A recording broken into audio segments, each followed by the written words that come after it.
KSR Das ನಿರ್ದೇಶನದ ಕನ್ನಡ ಸಿನಿಮಾಗಳು.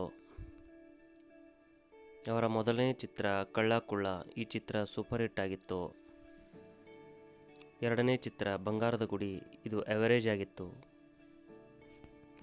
ಮೂರನೇ ಚಿತ್ರ ಲಕ್ಷ್ಮೀ ನಿವಾಸ. ಇದು ಎವರೇಜ್ ಆಗಿತ್ತು. ನಾಲ್ಕನೇ ಚಿತ್ರ ಸಹೋದರ ಸವಾಲ್. ಈ ಚಿತ್ರ ಸೂಪರ್ ಹಿಟ್ ಆಗಿತ್ತು. ಐದನೇ ಚಿತ್ರ ಕಿಲಾಡಿ ಕಿಟ್ಟು. ಈ ಚಿತ್ರ ಸೂಪರ್ ಹಿಟ್ ಆಗಿತ್ತು. ಸ್ನೇಹಿತರ ಸವಾಲ್. ಆರನೇ ಚಿತ್ರ. ಇದು ಕೂಡ ಸೂಪರ್ ಹಿಟ್ ಆಗಿತ್ತು. ಏಳನೇ ಚಿತ್ರ ಜೀವಕ್ಕೆ ಜೀವ.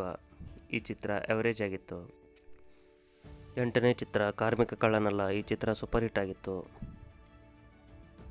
ಒಂಬತ್ತನೇ ಚಿತ್ರ ತಿರುಗುಬಾಣ. ಇದು ಸೂಪರ್ ಹಿಟ್ ಆಗಿತ್ತು. ಹತ್ತನೇ ಚಿತ್ರ ಚಿನ್ನದಂತ ಮಗ. ಈ ಚಿತ್ರ ಎವರೇಜ್ ಹಿಟ್ ಆಗಿತ್ತು. 11ನೇ ಚಿತ್ರ ಖೈದಿ. ಈ ಚಿತ್ರವು ಸೂಪರ್ ಹಿಟ್ ಆಗಿತ್ತು. 12ನೇ ಚಿತ್ರ ಕರ್ತವ್ಯ. ಇದು ಸೂಪರ್ ಹಿಟ್ ಆಗಿತ್ತು. 13ನೇ ಚಿತ್ರ ನನ್ನ ಪ್ರತಿಜ್ಞೆ. ಈ ಚಿತ್ರವು ಎವರೇಜ್ ಹಿಟ್ ಆಗಿತ್ತು. 14ನೇ ಚಿತ್ರ ಸತ್ಯಂ ಶಿವಂ ಸುಂದರಂ. ಈ ಚಿತ್ರವು ಹಿಟ್ ಆಗಿತ್ತು. 15ನೇ ಚಿತ್ರ ಒಂದಾಗಿ ಬಾಳೋ. ಇದು ಸೂಪರ್ ಹಿಟ್ ಆಗಿತ್ತು. 16ನೇ ಚಿತ್ರ ರುದ್ರ. ಇದು ಸೂಪರ್ ಹಿಟ್ ಆಗಿತ್ತು.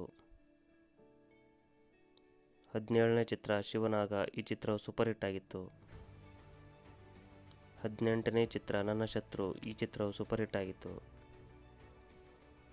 19ನೇ ಚಿತ್ರ ಸ್ಟ್ರೇಟ್ ರೌಡಿ. ಈ ಚಿತ್ರವು ಹಿಟ್ ಆಗಿತ್ತು.